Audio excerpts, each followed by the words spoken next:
বিসমিল্লাহির রহমানির রহিম। মাশাআল্লাহ, দেখুন চাচার হাসিটা অনেক কিউট, অনেক সুন্দর, পাগল করা হাসি। বাহ! চাচা অনেক সুন্দর হাসি দিয়েছে তো।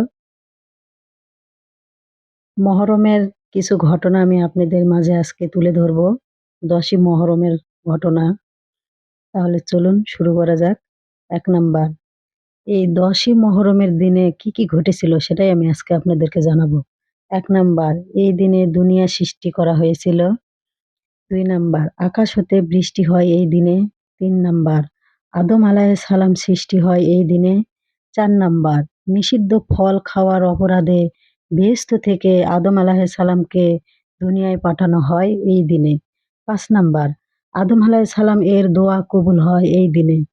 ৬ নাম্বার, নূহ আলাইহিস সালামকে তুফান থেকে মুক্তি দেওয়া হয় এই দিনে।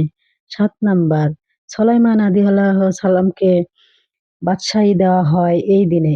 ৮ নাম্বার, আইয়ুব আলাইহিস সালামকে রোগ থেকে মুক্তি পায় এই দিনে।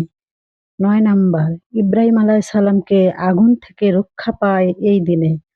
১০ নাম্বার, মুসা আলাইহিস সালামকে আল্লাহকে দেখতে নূর পাহাড়ে যায় এই দিনে। ১১ নাম্বার, ফেরাউন ডুবে মরে এই দিনেই। ১২ নাম্বার, ঈসা আলাইহিস সালামকে আসমানে উঠানো হয় এই দিনে। ১৩ নাম্বার, ইমাম হুসাইন রাদিয়াল্লাহুকে কারবালায় শহীদ করা হয় এই দিনে। এইরকম ৩১৩টি বড় ঘটনা এই দিনে ঘটে। ইমাম হুসাইন রাদিয়াল্লাহু আনহুকে শহীদ হয় ৩১৩তম ঘটনায়। তো বন্ধুরা, এরকম ঘটনা অনেক আছে, বলে শেষ করতে পারবো না। আজকে আমি আপনাদের মাঝে একটা প্রশ্ন করব। সবাই পারলে কমেন্টে উত্তরটা জানিয়ে যাবেন। আর যদি না পারেন তবে উত্তর বলবেন, আমি উত্তরটা পরের ভিডিওতে জানিয়ে দেব। কিয়ামতের দিন কাদেরকে পরিপূর্ণ নূরের সুসংবাদ দেওয়া হবে? মাশাআল্লাহ।